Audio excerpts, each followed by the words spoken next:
doit faire comme l'Allemagne? Alors déjà, qu'est-ce que ça veut dire faire comme l'Allemagne? Donc a fait l'Allemagne, et effectivement l'Allemagne affiche aujourd'hui une certaine réussite, avec un taux de chômage qui est faible, avec un taux de croissance important, avec elle emprunte à des taux qui sont très bas sur les marchés. Donc tout le monde dit qu'il faut faire comme l'Allemagne. Mais qu'a fait l'Allemagne finalement si on y regarde de plus près? Alors la première chose qu'a fait l'Allemagne depuis 1998, ça a été la politique mise en œuvre par Gerhard Schröder, le gouvernement sociodémocrate à l'époque, mais qui est continuée par le gouvernement conservateur d'Angela Merkel. Ça consiste essentiellement à comprimer les salaires. À comprimer les salaires, à comprimer la demande interne, comprimer la consommation, comprimer l'investissement privé, diminuer les dépenses publiques, elles ont diminué en Allemagne, et à tout miser sur les exportations. Il n'y a pas de miracle. La croissance, c'est soit la consommation, l'investissement, les dépenses publiques ou les exportations. Et bien, les Allemands ont tout misé sur les exportations. Et ils exportent, ils exportent, ils exportent. Alors qu'est-ce qui se passerait si tout le monde faisait comme l'Allemagne? Ça voudrait dire concrètement qu'on devrait tous exporter. Et c'est pas possible. Parce que les exportations des uns sont des importations des autres. Donc si tout le monde exporte, on exporte à qui? Il y a forcément un différentiel entre les exportations et les importations. Il n'est pas possible que tout le monde exporte en même temps. Il y a forcément, quand il y a un excédent commercial, quand quelqu'un exporte plus qu'il n'importe, en face, il y a un déficit commercial, nécessairement. Et qui sont les clients des Allemands? Les Grecs, les Portugais, les Espagnols et les Français. Donc je pense que l'Allemagne va au-devant de graves difficultés, puisque justement, c'est tous ces pays auxquels elle impose une austérité de cheval qui sont ses principaux clients. Peut-être qu'elle s'en sortira en exportant dans les anciennes républiques socialistes, la Pologne, la Hongrie, mais j'en suis pas convaincu. J'en suis pas convaincu. L'Allemagne va bien pour le moment, il n'est pas sûr que ça continue.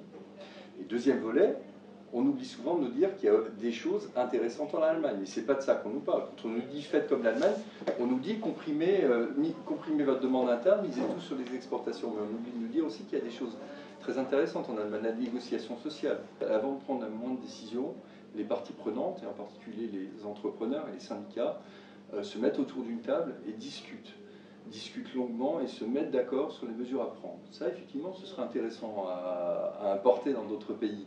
Seulement, on ne refait pas la culture sociale d'un pays comme ça du jour au lendemain. Bon, et la deuxième chose qui est intéressante en Allemagne, c'est que les Allemands, contrairement à ce qu'a fait la France et à ce qu'ont fait un certain nombre de pays anglo-saxons, ont refusé de financiariser leur économie. Donc il y a un vrai lien entre les banques et les industries. Il n'y a pas du tout ce pouvoir, cette prégnance de la finance qu'on trouve dans d'autres pays, même si comme ailleurs elle s'est développée, les financiers ont beaucoup moins de poids qu'ils n'en ont par exemple aujourd'hui en France. Et ça non plus, on n'en parle pas trop quand on nous dit faut faire comme les Allemands. Ces deux choses-là sont intéressantes, mais comprimer la demande interne, mettre notre propre population dans la misère pour tout miser sur les exportations, c'est une stratégie suicidaire. Ça fonctionne uniquement si un pays seul le fait, ou si un groupe de pays le fait. Par exemple l'Allemagne, la Finlande et l'Autriche avant la crise. Mais ce n'est pas une stratégie viable, ce n'est pas une stratégie durable. C'est une stratégie qui ne fonctionne que au détriment des voisins. Et alors dans ce cas, pourquoi est-ce qu'on prend comme l'Allemagne comme référence? On prend l'Allemagne comme référence parce qu'elle a un taux de chômage faible, et puis aussi parce que c'est aujourd'hui le pays leader dans la zone euro, tout simplement. Elle a un taux de chômage faible, elle a un taux de croissance élevé, donc évidemment on va regarder ce qui se passe là-bas. Mais bon, c'est souvent, quand on n'arrive pas à réformer dans un sens plus libéral, on essaie de nous trouver des exemples étrangers où c'est plus libéral. Vous vous souvenez, avant la crise, c'était le Danemark le grand exemple, parce qu'il y avait un taux de chômage de 5%. Alors on nous parlait beaucoup de la flexibilité au Danemark, mais on ne nous parlait pas du tout de la contrepartie de la flexibilité, la forte indemnisation des chômeurs, la vraie culture de dialogue social qui existe depuis plus d'un siècle et qui ne s'importe pas comme ça. Alors depuis la crise, maintenant le chômage au Danemark est passé, il frôle la barre des 10%, donc on n'entend plus parler du Danemark, on entend parler de l'Allemagne. Et quand l'Allemagne va aller mal parce qu'elle aura plus de clients, bah, on entendra parler d'autre chose. Voilà. Ok, donc du coup, deuxième question. Quelle est la stratégie européenne face à la crise? Alors la stratégie européenne face à la crise est une stratégie qui est en partie inspirée par l'Allemagne, grandement décidée par l'Allemagne, et c'est une stratégie qui est proprement suicidaire, il faut le dire. Elle ne fait qu'aggraver les problèmes. C'est la stratégie qui a commencé à être mise en œuvre en Grèce en 2010 et qui a mené la Grèce complètement dans le chaos qu'on connaît aujourd'hui. La Grèce ne s'en sortira pas, et d'autres pays ne s'en sortiront pas. Alors quelle est cette stratégie ? Eh bien, c'est une stratégie qui consiste à imposer des politiques d'austérité un peu partout. Donc, premier volet, c'est l'austérité généralisée. On diminue les dépenses publiques partout, on augmente un peu les impôts, et en particulier pour les classes populaires et les classes moyennes, surtout pas pour les financiers, pour les gens les plus aisés. Donc, on comprime la demande interne, on impose l'austérité. Ça, c'est le premier volet de cette stratégie. Le deuxième volet de cette stratégie, c'est réformer les traités européens. Mais pas réformer les traités européens pour les améliorer, réformer les traités européens pour obliger les pays concernés à faire de l'austérité. C'est-à-dire en particulier, donc jusqu'à présent, dans la zone euro, on avait renoncé à la dévaluation, qui était une politique possible face à la crise. Par exemple, si les Grecs avaient pu dévaluer leur monnaie, ça leur aurait évité l'austérité. On avait renoncé à ça parce qu'on a choisi une monnaie unique en 92. On a renoncé à la politique monétaire, on l'a transférée à la Banque Centrale Européenne, à Francfort. Donc on a renoncé à la politique monétaire, on a renoncé à la politique budgétaire. Donc qu'est-ce qui reste dans ces cas-là pour faire face à des problèmes de conjoncture? Il restait la politique budgétaire. Et la stratégie européenne face à la crise, finalement, ça consiste à mettre la politique budgétaire sous contrôle. Elle l'était déjà en partie avec les traités précédents, avec les fameuses règles de Maastricht. Il fallait que la dette publique soit inférieure à 60% du PIB, que le déficit public ne dépasse pas 3%, mais jusqu'à présent, en cas de problème, en cas de crise, de récession, il y avait des sanctions pour les pays qui ne respectaient pas ces critères, mais ces sanctions étaient décidées au fur et à mesure. Elles étaient décidées au cas par cas, selon les problèmes. Le pacte de stabilité et de croissance de 1999, par exemple, prévoit qu'en cas de grave crise, un pays n'est pas puni. Eh bien, avec la crise, qu'est-ce qu'on voit ? On voit finalement que la stratégie européenne, c'est de punir systématiquement les pays qui vont mal. Vous allez mal ? Eh bien, on va vous taper sur la figure. On va vous taper sur la figure. Plus vous allez mal, plus on va vous taper sur la figure. Et surtout, on va enlever aux États, finalement, leur dernière grande politique conjoncturelle, qui est la politique budgétaire. On va leur enlever, puisque, en application des décisions qui ont été prises le 24 et le 25 mars dernier, eh bien, nos parlements ne sont plus tout à fait maîtres de leur budget. Jusqu'à présent, qu'on approuvait le gouvernement ou pas, c'est le Parlement qui votait le budget. C'était la dernière grande arme conjoncturelle aux mains des États. Maintenant, le budget est en quelque sorte transféré au niveau européen. Pas tout à fait, mais on a ce qu'on appelle le semestre européen. Donc au début de l'année, les chefs d'État et de gouvernement se réunissent et définissent des grandes orientations européennes. Ensuite, les parlements votent les budgets. Et une fois que les parlements ont voté les budgets, eh bien ces budgets remontent à Bruxelles. Et la Commission et le Conseil européen, c'est-à-dire les chefs d'État, vont être autorisés à dire « Ah non, non, monsieur, là, dans votre budget, il y en a beaucoup trop sur la santé, il y en a trop sur l'éducation, il y a trop de dépenses publiques, vous devez réduire tel ou tel poste, virer 15 000 fonctionnaires. » Donc on va avoir le genre de choses qu'on demande actuellement à la Grèce, qui vient de supprimer, là, hier, quand on tourne cette vidéo, 15 000 fonctionnaires, 15 000 postes de fonctionnaires. On va avoir ce genre de choses. Donc on a renoncé à une des dernières armes qui était aux mains des États, qui est le budget. Question, pourquoi on a l'impression que tous les fonctionnaires européens, tous les décideurs des commissions, on ne sait même pas qui c'est, sont tous d'accord et qu'il n'y a que eux qui croient en ce qu'ils font, quoi. Pourquoi ils pensent tous pareil, d'où est-ce qu'ils sortent et comment on peut les influencer? Ça fait 30 ans que la théorie économique a été pratiquement monopolisée par une école de pensée, plutôt par deux écoles de pensée, ceux qui s'appellent les nouveaux classiques et ceux qui s'appellent les nouveaux keynésiens, qui sont sur le fond assez proches. La principale différence, c'est que les nouveaux classiques pensent qu'il n'y a jamais de déséquilibre.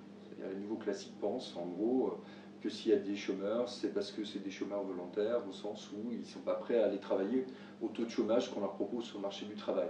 Ce que les nouveaux keynésiens ne partagent pas. Les nouveaux classiques disaient, leur grand chef disait, Lucas, que finalement, tous les chômeurs sont volontaires. Regardez, vous avez des affaires chez vous, vous êtes chômeur, il suffit de les mettre sur le trottoir pour demain démarrer un business. Donc ça fait partie de la pensée. C'est ce qu'on entend aujourd'hui. On veut faire un référendum sur le chômage. S'il y a du chômage, c'est la faute au chômeur. Donc la majeure partie des économistes, en tout cas ceux qui sont dans des institutions, comme la Commission, comme le FMI, ont été formés par ces gens-là. Et ces gens-là, qui écrivent ces manuels, qui produisent ce genre de pensée, sont souvent en relation étroite avec les grandes entreprises américaines et avec les grandes banques. Donc ils sont en grande partie payés par des lobbies. Pas tous, mais en grande partie, ils sont payés par des lobbies. Et après, il y a la force d'une pensée dominante. Quand vous voulez aujourd'hui réussir vos études d'économie, il faut montrer patte blanche. Donc il faut vous montrer libéral, malgré la crise, malgré les problèmes que ça a engendré. En grande partie, ce genre de choses est imposé. Pourquoi? Au nom de quoi? Eh bien, si vous n'êtes pas libéral, vous n'êtes pas scientifique. Voilà. Un peu comme en Union soviétique, quand on n'avait pas sa carte du parti, on ne pouvait pas progresser. Pour progresser dans ces institutions, la Commission, le Parlement, pas le Parlement, la Commission, la Banque Centrale Européenne, ces grandes institutions, il faut être libéral. Il faut être libéral. Ce n'est pas le cas dans toutes. Hein. Par exemple, l'Organisation internationale du travail ou aux Nations Unies, c'est beaucoup plus ouvert. Et en tout cas, dans les grandes institutions qui décident et qui appliquent les politiques européennes, il faut être libéral. L'histoire d'administration publique européenne qui prennent le dessus sur la souveraineté nationale, c'est un vrai problème de déficit démocratique. Oui. Ça pose un vrai problème. C'est ce qu'on appelle le semestre européen. Informellement, c'est le semestre européen, application des 24 et 25, du traité du 24 et 25 mars dernier. Ça a été confirmé depuis par tous les sommets européens. Ceux du mois de décembre 2011, 8-9 décembre, le dernier sommet européen du mois de janvier. Oui, ça pose le problème de déficit démocratique. Au nom de la coordination budgétaire, on est en train de transférer une compétence au niveau européen. Alors ça aurait pu se faire de manière démocratique. Par exemple, en Europe, il y a une institution qui s'appelle le Parlement européen, qui est élu par les citoyens, qui a un point de vue, comme d'ailleurs les parlements nationaux, les populations choisissent des majorités. Mais maintenant, quelles que soient les majorités choisies, finalement, ce sont les dirigeants européens et surtout un certain nombre de fonctionnaires de Bruxelles qui vont réorienter les politiques nationales. Ça pose un vrai problème démocratique, parce que ces fonctionnaires sont élus par personne. Alors, je rappelle quand même que les membres de la Commission européenne sont nommés par les gouvernements, par les différents gouvernements, mais une fois que les membres de la Commission sont nommés, ils ne représentent plus un pays, ne représentent plus un gouvernement. Et puis par ailleurs, les fonctionnaires européens sont des salariés, ils ne sont pas élus. Et si les peuples européens ne sont pas contents de leur politique, eh bien, ils n'ont aucun moyen de changer le gouvernement. Voilà, ce qui n'est pas le cas. Si moi je ne suis pas content de mon maire, je peux voter pour un autre maire, je peux changer de politique. Si vous n'êtes pas content demain de la politique budgétaire en Europe, vous ne pourrez pas changer de politique. Ça pose un vrai problème démocratique. Mais l'Europe en général a un déficit de démocratie. Par exemple, la Banque Centrale Européenne est totalement indépendante des pouvoirs politiques. Totalement indépendante des pouvoirs politiques. Elle rend des comptes une fois par an au Parlement européen, qui est élu. Et si le Parlement n'est pas content, eh bien le Parlement n'est pas content, il ne peut rien faire contre le banquier central. Il y a d'autres pays où ce n'est pas le cas. Aux États-Unis, si le Parlement n'est pas content du banquier central, elle le vire, tout simplement. Si le Parlement n'est pas content de la politique monétaire, eh bien, il peut décider de changer de banquier central. Il peut décider de le censurer. En Europe, même s'il y a 30% de chômage, on ne peut pas décider de censurer le banquier central. Seuls les chefs d'État et de gouvernement pourraient éventuellement demander un changement, mais ils n'en ont pas le pouvoir formel dans les traités. Ce serait une question de rapport de force. Donc un vrai déficit démocratique. Ça nous mène à la question donc, sur la BCE. Qu'est-ce que c'est que la Banque Centrale Européenne? À quoi elle sert? Et surtout, à quoi elle devrait servir si on était dans une politique logique, quoi? Alors la Banque Centrale Européenne, c'est une institution qui a été créée en 92, par le traité de Maastricht, enfin qui apparaît bien plus tard, hein, mais c'est la mise en œuvre du traité de Maastricht qui va mener vers la Banque Centrale Européenne. Alors je passe l'historique, il y a une institution intermédiaire qui a été mise en place, mais donc cette Banque Centrale Européenne finalement commence vraiment à exister avec l'arrivée de l'euro. Donc en 99, où les comptabilités commencent à être dans les monnaies nationales et en euros. Donc c'est une institution qui est en charge officiellement de notre politique monétaire. Donc c'est elle qui décide de choses importantes, et en particulier qui décide des taux d'intérêt, des taux directeurs, c'est-à-dire des taux auxquels les institutions financières, et en particulier les banques, vont pouvoir emprunter. Donc en faisant ça, en décidant des taux d'intérêt directeurs, elle influence de manière plus ou moins directe les taux d'intérêt sur le marché, et donc les taux d'intérêt auxquels les entreprises et les ménages vont pouvoir emprunter s'ils ont un projet d'investissement pour une entreprise ou un projet pour un ménage. Par exemple, quand vous empruntez pour acheter une voiture ou un ordinateur, eh bien, le taux que vous allez payer dépend indirectement du taux qui sera décidé par la Banque Centrale Européenne. Voilà, donc à partir du moment où vous choisissez une monnaie unique, qui est l'euro, il fallait choisir une politique monétaire commune. Il n'était pas possible d'avoir différentes politiques monétaires, certains pays qui choisiraient des taux d'intérêt hauts, d'autres pays qui choisiraient des taux d'intérêt bas. Quand on choisit d'avoir une seule monnaie, il faut qu'on ait un seul taux d'intérêt directeur. Et c'est ce qui a été fait avec l'euro. C'est assez logique au fond. C'est assez logique à partir du moment où on choisit une monnaie unique, d'avoir une politique monétaire unique. Bon. Là où les choses deviennent plus problématiques, c'est que cette Banque Centrale Européenne est la plus indépendante au monde. C'est la plus indépendante au monde. Son mandat est fait, tout est fait pour qu'elle n'ait pas de compte à rendre au pouvoir politique. Avec l'idée que le pouvoir politique, vous comprenez, c'est des gens qui doivent être élus, donc à l'approche d'élections, ils vont être laxistes, ils vont faire des baisses de taux, ils vont laisser filer les déficits, ils vont faire plein de bêtises, donc surtout pas rendre cette banque centrale dépendante du pouvoir politique. Donc on a la banque centrale la plus indépendante au monde, elle décide, et si les gouvernements nationaux ne sont pas d'accord, si le Parlement européen n'est pas d'accord, eh bien tant pis pour eux.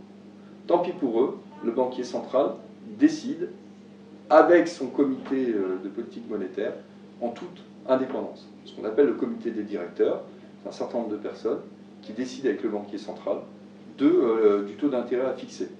Et ce n'est pas quelque chose qui est neutre, le taux d'intérêt à fixer. Ça va déterminer pour tout un chacun le prix des emprunts, pour les entreprises le prix des investissements. Ça peut avoir une influence importante sur l'activité, surtout en période normale.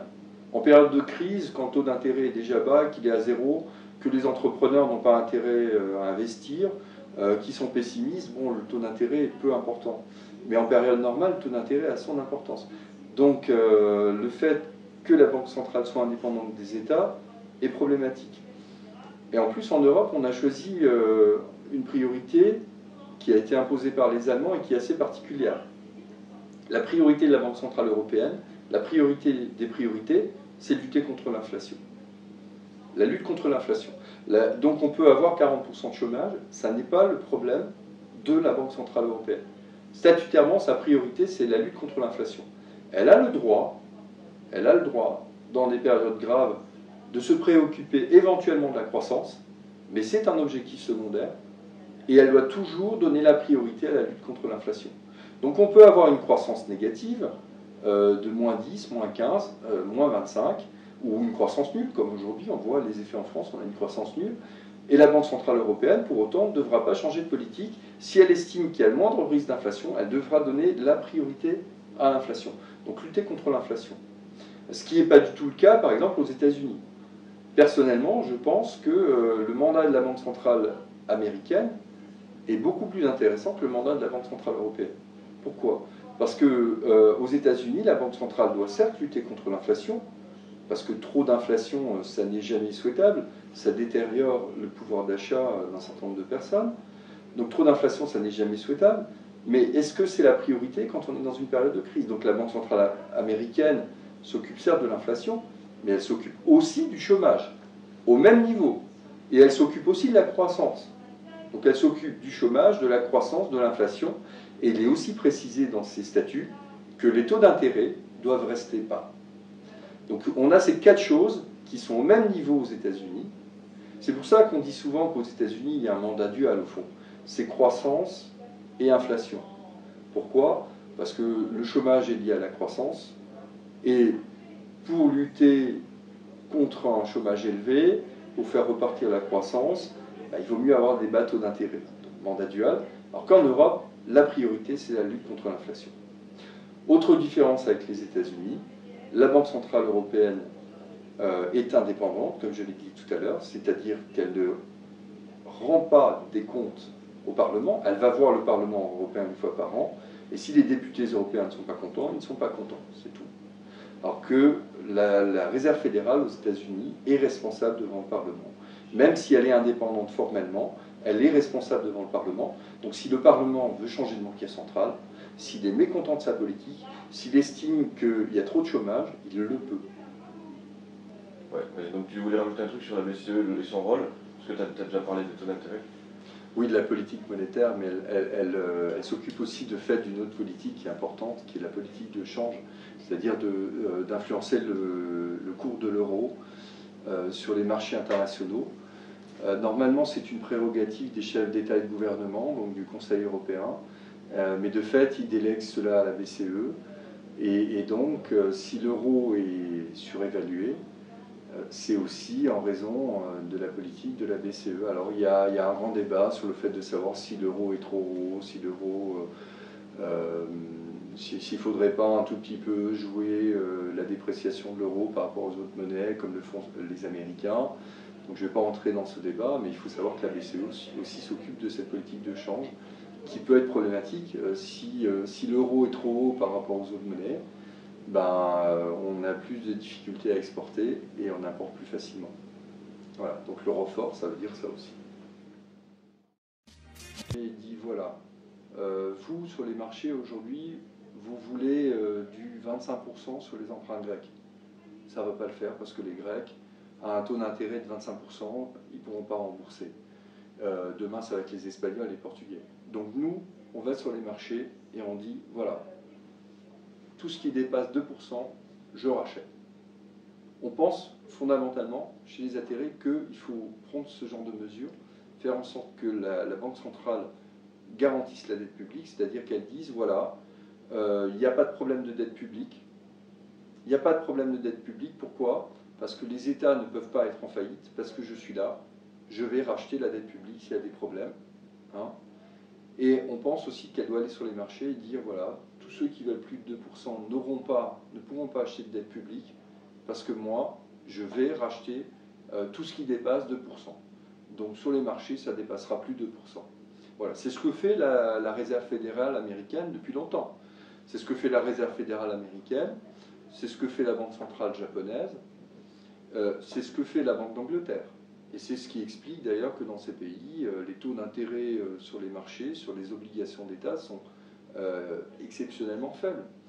On est focalisé sur les agences de notation, mais la note américaine a été dégradée et ils empruntent moins cher aujourd'hui sur les marchés qu'ils n'empruntaient avant qu'elle soit dégradée. Pourquoi? Parce que la Réserve fédérale garantit la dette publique américaine. Elle dit, il n'y aura pas de problème, moi je suis là, donc s'il y a le moindre problème, je rachète la dette publique, vous serez remboursé. Donc il n'y a plus de risque, donc il n'y a plus lieu de spéculer sur la dette publique et de demander du 25%, du 30%, je ne sais trop quoi encore. Donc de mettre les États en difficulté. Ça c'est interdit par le traité de Maastricht et on pense que la première mesure à prendre pour sortir de la crise, c'est ça. La Banque centrale européenne garantit la dette publique. Garantie d'ailleurs ne veut pas dire qu'elle aura nécessairement à aller la racheter. Elle la rachète s'il faut, mais si ça se trouve, elle n'aura même pas besoin de le faire. Parce que le fait qu'elle dit, voilà, tout ce qui dépasse 2%, je rachète, ça peut suffire à dissuader les gens sur les marchés à demander plus de 2%, sachant que la BCE sera là pour racheter. Aux États-Unis, c'est ce que fait la Fed tous les jours sur les marchés. Et ça fonctionne assez bien. Au Japon, le rapport dette publique sur PIB est supérieur à 100%, il n'y a aucun problème. La Banque centrale japonaise garantit. Donc on pense que ça, c'est la première mesure à prendre. Évidemment, ça ne tient pas lieu de stratégie de long terme, mais c'est déjà, quand il y a un incendie, on commence par appeler les pompiers. Bon, une fois que les pompiers ont éteint l'incendie, c'est-à-dire une fois que la BCE a garanti la dette publique, qu'est-ce qu'on fait? Nous, on pense qu'il faut autre chose que des politiques d'austérité, des politiques néolibérales pour sortir l'Europe de la crise. On ne s'en sortira pas comme ça. On ne s'en sortira pas comme ça. Il y a un précédent historique, le précédent des années 30, où tous les grands pays, les États-Unis avaient couvert, la France avec Laval, l'Allemagne avec Bruni, ont mené des politiques d'austérité. Et ça a mené tous ces pays droit dans le mur. On ne s'en sortira pas comme ça. Alors qu'est-ce qu'il faut faire? Il faut faire exactement le contraire. Nous, on propose que l'Europe reprenne la main, qu'elle retrouve une inspiration keynésienne, colbertiste, et qu'elle tienne aussi compte d'un problème très actuel, qui est le problème écologique. Donc qu'on entame une vraie phase de reconversion écologique. Alors quelles sont les grandes lignes de ces propositions? Eh bien, on les a rangées sous le thème de la planification fédératrice. Planification fédératrice, ça consiste en quoi? Il y a plusieurs volets. Le premier volet de cette planification fédératrice européenne, ce serait de revaloriser la politique agricole commune, qui était quand même une des politiques essentielles de l'Europe quand elle a été créée, qui était une volonté française, revaloriser cette politique agricole commune pour avoir une vraie politique agricole européenne, favoriser des produits de proximité, des produits de qualité, pour abandonner progressivement l'agriculture industrielle qu'on connaît aujourd'hui. C'est le premier volet. Donc ça, ce serait fait au niveau européen, au niveau de la planification fédératrice. Deuxième volet, c'est reprendre la main sur la finance. Reprendre la main sur la finance en séparant clairement les banques de dépôt, les banques d'investissement, en mettant fin à cette spéculation délirante qui ruine nos économies au quotidien. Donc ça, c'est le deuxième volet de la planification fédératrice, reprendre la main sur la finance. Troisième volet, c'est mettre en œuvre des grands programmes européens. Des grands programmes européens, donc des dépenses publiques européennes, pour garantir la transition écologique, qui est absolument nécessaire aujourd'hui. Des grands programmes européens, il en existe, comme par exemple le programme de localisation par satellite Galileo. Nous, on voudrait faire ça à beaucoup plus grande échelle et de manière beaucoup plus significative pour favoriser, par exemple, des réseaux de transport européens, pour favoriser une véritable reconversion de nos économies dans un sens beaucoup plus écologique, beaucoup plus vert, beaucoup moins productiviste. Voilà, donc ça, c'est les grands programmes européens. Et le quatrième volet de la planification fédératrice consisterait à développer le modèle social européen, c'est-à-dire au lieu de baisser le SMIC, comme le demande actuellement la Commission, augmenter partout le SMIC, créer des SMIC là où il n'y en a pas, évidemment des SMIC adaptés aux situations de chacun des pays européens, augmenter ces salaires minimums, définir des salaires minimums, définir des minima sociaux, garantir des droits à la retraite. C'est pas seulement se faire plaisir d'un point de vue social de dire ça, c'est vraiment nécessaire si on veut sortir de la crise. C'est comme ça que les Anglais et les Américains sont sortis de la crise dans les années 30. Et on ne s'en sortira pas autrement. Si on continue de partir vers le bas, de diminuer le rôle de nos États, on ira vers la récession et on ira inévitablement dans des situations hautement problématiques. Du coup, l'euro. Alors l'euro, sur l'euro, les intérêts sont partagés. Et je suis assez représentatif des intérêts au moins là-dessus, parce que moi-même je suis partagé sur l'avenir de l'euro. D'aucuns disent qu'on pourrait rester dans la zone euro. C'est vrai, on pourrait rester dans la zone euro maintenant que l'euro est là. Maintenant qu'on a pris l'habitude d'avoir cette monnaie unique dans nos poches, c'est pas parce qu'on a l'euro que ça va mal. C'est parce que l'euro est surévalué, c'est parce qu'on mène toutes ces politiques d'austérité et parce qu'on les renforce que ça va mal. C'est vrai. Donc, dans l'absolu, on pourrait garder l'euro. Mais la première chose à faire, si on voulait garder l'euro, ce serait d'avoir un budget européen, par exemple. Un vrai budget européen significatif, parce qu'aujourd'hui, le budget européen, c'est 1,24% du revenu national brut. Enfin, c'est rien du tout, c'est des cacahuètes. Il faudrait un vrai budget européen, il faudrait des vrais transferts européens. Et là encore, vous allez me prendre pour un pro-américain, mais aux États-Unis, il y a de vrais transferts. Il y a de vrais transferts entre les États qui vont bien et les États qui ne vont pas bien. il y a vraiment des transferts qui sont significatifs. Donc si on veut garder l'euro, il faudrait qu'il y ait des vrais transferts, il faudrait qu'il y ait un changement radical de politique économique. Un changement radical de politique économique dans le sens que j'indiquais tout à l'heure. Et en particulier, il faudrait, et ça n'est pas une plaisanterie, que les Allemands augmentent très rapidement leur salaire. Qu'ils augmentent très rapidement leur salaire pour soutenir leur demande interne au lieu de la comprimer dans un contexte de récession. Ça paraît difficile. Donc un plan de repli serait éventuellement, et on risque d'en arriver là avec la folie austéritaire actuelle, un plan de repli serait de sortir de l'euro. Sortir de l'euro, c'est problématique. Ça n'est pas une catastrophe si c'est fait correctement, c'est-à-dire si on adopte une monnaie commune, qu'on garde l'euro avec les pays extérieurs, c'est-à-dire avec les États-Unis par exemple, avec la Chine, avec la Grande-Bretagne, on aurait donc une monnaie commune et non plus une monnaie unique. Et à l'intérieur de la zone, nous aurions différentes monnaies qu'on appellerait euro-franc, euro-Deutschmark, etc., qui seraient liées entre elles par des taux de change fixes. Quel est l'avantage d'avoir différentes monnaies? C'est qu'en cas de problème, quand un pays n'est vraiment pas compétitif, au lieu de faire de l'austérité comme on l'a fait en Grèce, on autorise ce pays-là à dévaluer. Ce n'est pas une solution miracle. L'idéal, ce serait de rester dans l'euro. Mais vu les tournures que sont en train de prendre les événements, il n'est pas du tout sûr que la zone euro n'éclatera pas à courte échéance. Je pense d'ailleurs que les plans d'austérité imposés à la Grèce sont clairement des plans qui préparent plus ou moins une sortie de l'euro par le bas. J'ai pas une boule de cristal, mais le problème c'est que quand on a une monnaie, quand on a la même monnaie, il faut que quand ça va mal dans un endroit, et bien dans un autre endroit, on ait des mécanismes de transfert. Alors ça peut se faire de plein de manières. Hein. C'est ce qu'on appelle en théorie économique, ça porte un nom et c'est bien identifié, c'est la théorie des zones monétaires optimales. Qu'est-ce que c'est une zone monétaire optimale? Eh bien, c'est une zone où on a la même monnaie, on choisit la même monnaie, mais si on choisit la même monnaie, il faut choisir aussi les instruments qui vont avec. C'est-à-dire, si ça va mal quelque part, eh bien, quelque part, il faut qu'on ait des transferts. Ça peut être des transferts budgétaires, ça peut être autre chose. Ça pourrait être, par exemple, si les Européens étaient très mobiles, on pourrait, si ça va mal au Portugal, les Portugais vont travailler en Allemagne. Ça pourrait être ça aussi. Bon, les Européens ne sont pas très mobiles, et il y a de bonnes raisons à ça, autre que linguistique, il y a aussi des notions de qualité de vie, etc. Donc, si on veut, en faisant l'euro, on savait qu'on n'avait pas ces mécanismes. On le savait. Mais les gens se disaient en 92, bon, on les a pas, mais étant dans l'euro, on va être obligé à un moment ou à un autre de les faire, ces mécanismes de transfert. Les libéraux se disaient à un moment ou à un autre, ça va nous permettre de mettre les budgets sous contrôle. Effectivement, ils sont en train de gagner leur pari. Et les sociodémocrates se disaient, oui, mais comme on sera là-dedans, on va devoir au niveau européen avoir un budget, avoir des transferts, avoir ce genre de mécanisme.